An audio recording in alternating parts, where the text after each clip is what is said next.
This video is about closing transfers in a manufacturing environment. As with any other type of business, the nominal accounts of manufacturing businesses must be closed off at the end of the financial period. In other words, we want to get rid of all the nominal accounts. The following flowchart illustrates the route of this closing transfers. So in the nominal accounts, we have expenses for administration, like the telephone expense, the salary of the secretary. Then we have expenses for sales and distribution. That is like the commission of the salespersons, the fuel or delivery vehicles, the fuel for the delivery vehicles. Then we have the raw materials issued account, the expense account. We have the wages paid to the factory staff that are directly involved with manufacturing. Then we have the sundry expenses for manufacturing, like your water and electricity of the factory. So we know from the nominal accounts we need to transfer firstly to the cost accounts, as indicated in previous videos. So administrative expenses go to the administrative cost account. The sales and distribution expenses go to the sale and distribution cost account. So we transferred from the nominal accounts to the cost accounts. The raw material issued, we will transfer to the direct material cost account. The wages paid for the factory staff that are directly involved in manufacturing will go to the direct labor cost account. And the sundry expenses for manufacturing, such as the water and electricity and the depreciation, goes to the manufacturing overheads cost account. Now this administrative cost will go to our profit and loss account. Similarly, the sales and distribution costs we will transfer from the cost account to the profit and loss account. So we get rid of these two cost accounts after getting rid of these nominal accounts, and we therefore transfer to the profit and loss account. So remember, we would have had debits on the administrative costs and the sales and distribution cost account. We would credit that account and therefore debit our profit and loss account. Direct material costs, we know we first take it to our work in progress balance sheet account. Similarly, direct labor we first transfer to our balance sheet account, work in progress, and then finally the manufacturing overheads we transfer to the work in progress balance sheet account. Then from that work in progress account, the completed goods will be transferred to our finished goods balance sheet account. And then when we sell the goods, the cost price of the finished goods sold will go to our cost of sales account, and the cost of sales account, as in non-manufacturing businesses, we know we transfer to the trading account, and in the sales account, as also for non-manufacturing businesses, we transfer to the trading account. The difference between the sales and cost of sales is a gross profit that, just as for any other business, we transfer to the profit and loss account.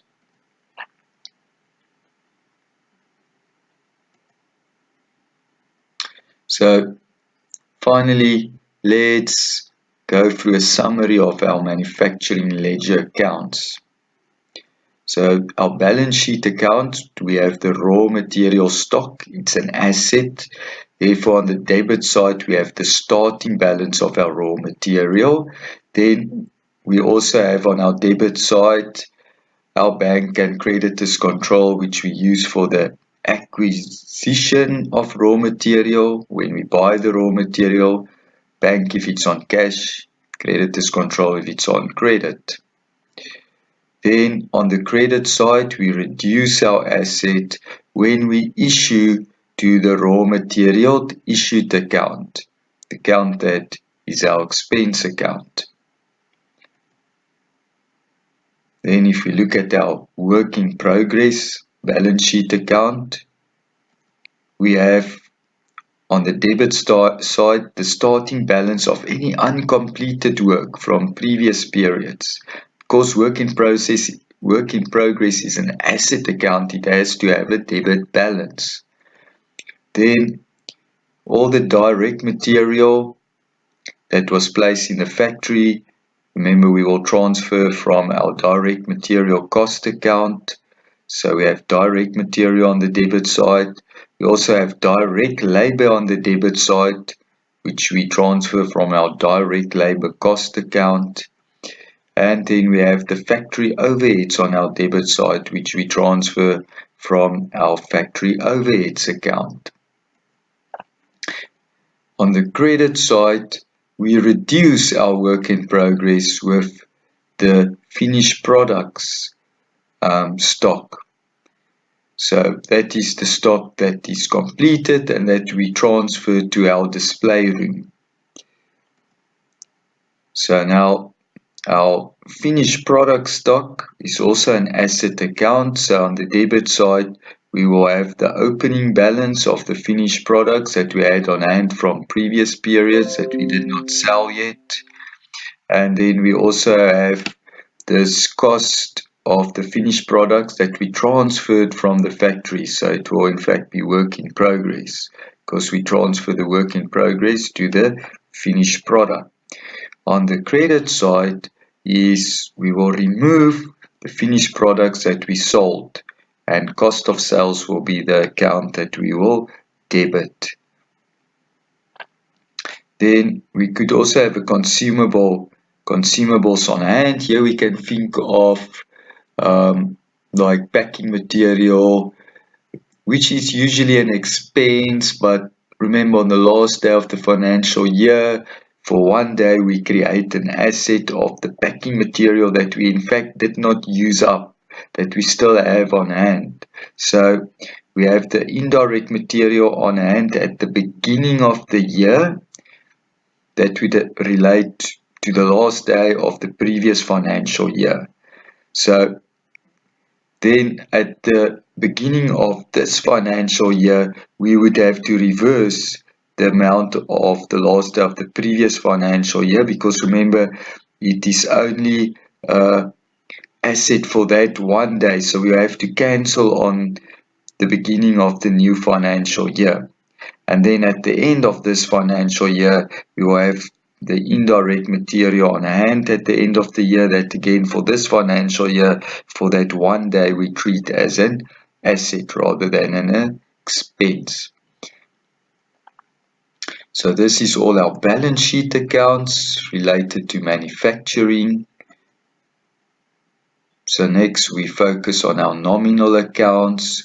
We know sales increase on the credit side. It could be bank or in fact debtors control, as it could be a cash or credit sales. Then we know at the end of the financial year, as for any other business, we transfer it to our trading account. So we debit sales with trading account. Cost of sales is an expense. We know we have on the debit side the cost price of finished products sold. So in other words, finished products is our contra entry on the debit side, and we close it off to our trading account on the credit side to get rid of this account as for what we do in any other business. Raw materials issued, we know it's the expense account. We know it comes from the raw material stock account, our asset account. Remember, we start with our asset account, raw material stock, and then transfer to our expense account, raw materials issued. From this expense account, we again transfer to our cost account, the direct material cost account. The indirect material, we know it's an expense, so we might have indirect material on hand at the beginning of the year. We purchase some indirect material during the year. It could be bank or creditors control, depending if it is cash or credit. And then we will have some indirect material on hand at the end of the year, so that we will in fact debit to our consumables in our balance sheet account section, as it's an asset for that one day in the financial year. So that which was not left, the actual expense, we will, for the year, we will transfer to our cost account the manufacturing overheads account, which will be debited. So wages and salaries, it's an expense, so we know on the debit side we have gross wages or gross salaries, depending which one. So then on the credit side, we get rid of this nominal account. We first transfer to our cost account, the direct labor cost account, for the wages and salaries that has to do with laborers that are directly involved in the manufacturing, the so-called touch labor. But then some of those salaries and wages that we debited may result to administrative staff, so that we will transfer to our administration cost account. And then we have the salaries of the salesperson, so our contra entry there will be the sales and distribution cost account. So we will debit our sales and distribution cost account, and we will debit our administration cost account, as well as our direct labor cost accounts. Because we know in manufacturing, we go from nominal accounts to our cost accounts.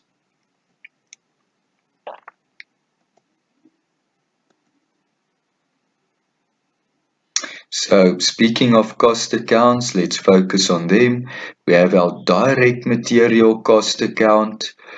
On the debit side, we have the raw materials that we issued. Remember, it's transferred from the raw material issued expense account. And then from our cost account, we transfer to our balance sheet account, the work in progress account. So we will debit work in progress account to get rid of our cost account. So just as for our nominal accounts in a manufacturing environment, we get rid of all our cost accounts at the end of the financial period. So the direct labor costs, on the debit side, we transferred, remember, from our wages or salaries expense account to our direct labor cost account. So our contra entry will be wages or salaries on the debit side. Now we transfer it to our asset account, the work in progress account, and get rid of our direct labor costs. So we will debit work in progress account, as we have seen previously with the direct labor costs. The manufacturing overheads, on the debit side, we will have the indirect material issued or used in manufacturing, as well as a list of all the other sundry expenses that relates to factory and manufacturing, like depreciation of manufacturing equipment and the rental of the factory if we are renting, etc. So we will have a long list of debits of expenses related to manufacturing. And now at the end of the financial period, we get rid of it. We have to credit. It goes to our asset account, work in progress. So as we have seen already in the work in progress account on the debit side, other than direct labor and direct material, we also have factory overheads. So now the administration cost account, which we didn't really focus on in the previous video, we know, like the wages of the admin persons would be included in our debit on wages, and then we credited it to transfer it to the administration account. So anything relates to administration, we will list below each other those accounts on the debit side in our administration cost account. We now have to get rid of it, but other than the three previous cost accounts, this won't go to an asset account. It will go to our final account, the profit and loss account. Similarly with sales and distribution costs, we have a bunch of expenses on the debit side that we transferred from those expense accounts in the nominal accounts when we got rid of the nominal account section. It might include accounts such as sales commission and delivery vehicle expenses. So we now get rid of those on the debit side by transferring, just as for administration costs, not to the asset account as for the other three above, but to the profit and loss account.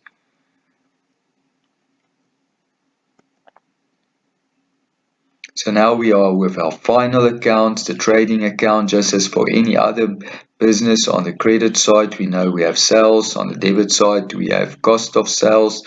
The difference is the gross profit that we transfer to the profit and loss. So from the trading account, if it's a profit, it will go to the credit side of profit and loss. If it was a loss, it would be on the debit side.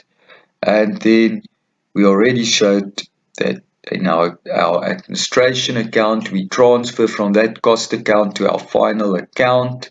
So we would credit our administration cost account and debit profit and loss with the administration costs.